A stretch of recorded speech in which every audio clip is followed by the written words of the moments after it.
J'avais envie de faire une vidéo rapidement en fait. Hier en fait c'était la journée de sensibilisation à l'autisme, donc le 2 avril. J'en ai parlé un petit peu sur les réseaux sociaux, mais c'est vrai que j'en ai pas parlé sur YouTube, donc du coup j'en profite pour faire une vidéo. D'ailleurs je crois que je vous en ai pas parlé, donc je le fais maintenant.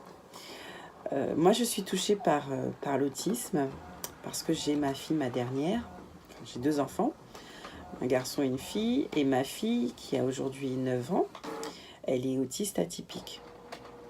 Donc je profite aussi pour échanger à ce sujet avec vous. En fait là je sors de ma zone de confort parce que c'est pas un sujet que j'arrive à partager sans être émotive.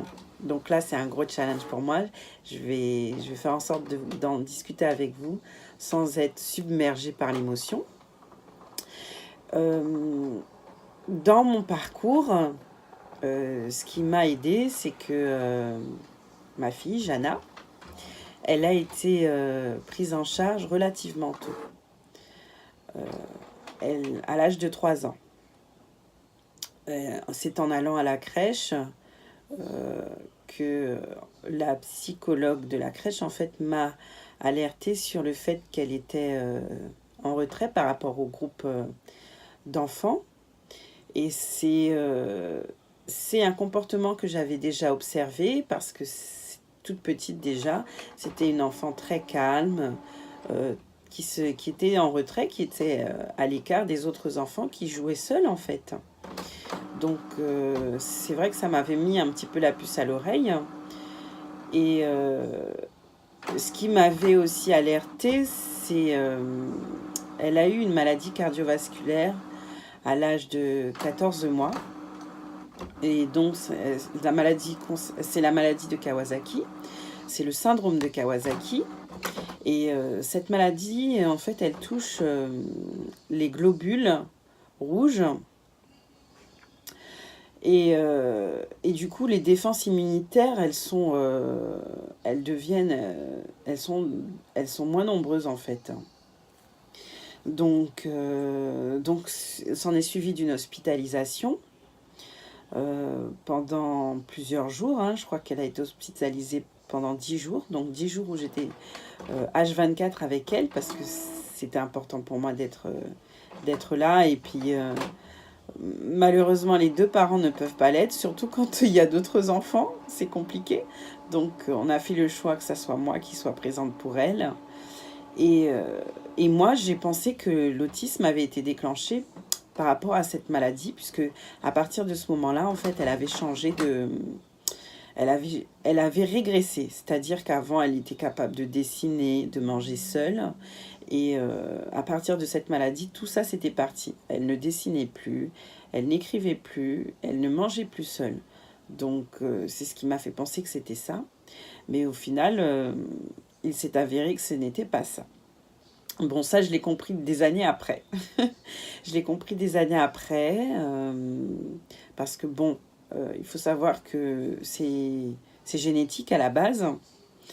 Et moi, j'ai mis 2 ans avant de faire ces analyses pour savoir si c'était génétique ou pas. Si ça venait de moi ou de son père. Donc, ça a été compliqué de faire ces examens parce que je me posais la question, comment je vais dans quel état d'esprit je serai une fois que je connaîtrai le point de départ. Et ce qui fait que ça a mis du temps, quoi. Il m'a fallu un suivi, en fait, pour me dire, ok, je le fais. Et pourquoi je l'ai fait? Je l'ai fait parce que je me suis dit, si plus tard, elle veut avoir des enfants, ce serait bien de savoir d'où ça vient. Et elle a aussi un frère, donc je me suis dit aussi, lui, plus tard, quand il voudra avoir des enfants, c'est important. Donc, j'ai fait ce qu'il fallait pour avoir ces examens. Et il s'est avéré que j'étais porteur du gène, c'est-à-dire que sur un de mes chromosomes, j'ai une faille qui fait que ça l'a touché. Mon fils n'a pas été impactée par ça, mais elle, oui.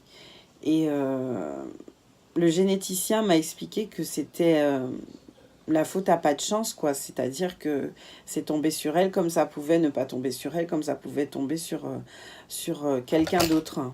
Donc, c'est ce qui m'a permis d'accepter la nouvelle, en fait.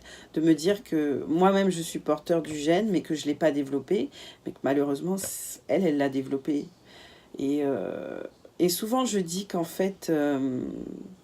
elle m'a beaucoup aidée dans ma vie parce qu'en fait, grâce à elle, j'ai changé de vie professionnelle et que je me suis orientée vers ce qui me plaisait, c'est-à-dire de faire de mon métier, de faire de ma passion mon métier. C'est le cas aujourd'hui.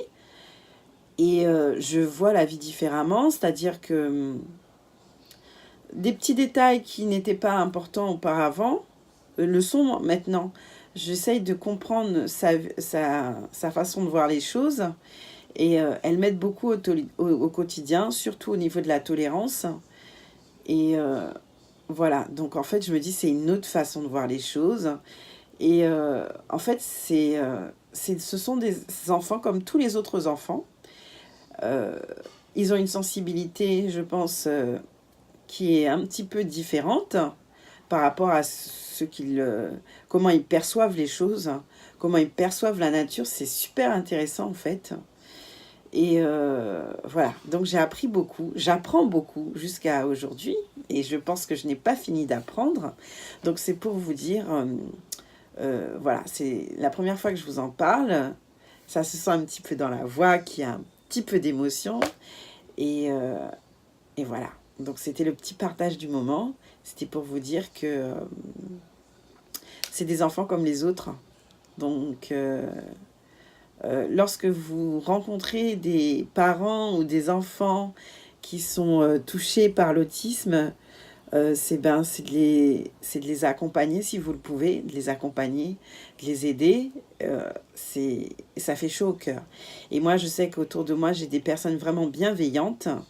Je dis merci et en même temps, à travers cette vidéo, j'encourage les parents qui vivent la même chose que moi, d'en parler autour d'eux, parce que il y a d'autres personnes qui sont touchées, mais qui n'osent pas en parler et qui se retrouvent un petit peu seules et qui parfois peuvent perdre espoir. Et moi, j'ai envie de leur dire que non, il faut avoir de l'espoir, il faut juste être présent pour eux, leur donner beaucoup d'amour, les stimuler au quotidien.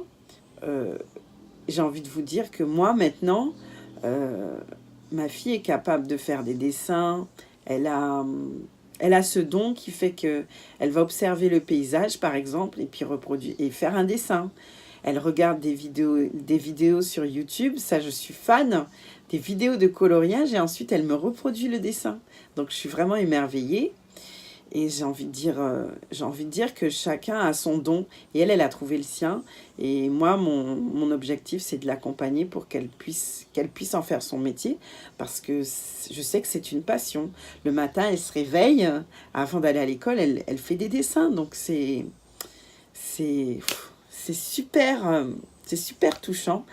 Et quand on a un enfant qui, sitôt, arrive à avoir une passion et que cette passion peut-être un jour va devenir son métier, je me dis qu'en tant que parent, on n'a qu'une envie, c'est de l'accompagner.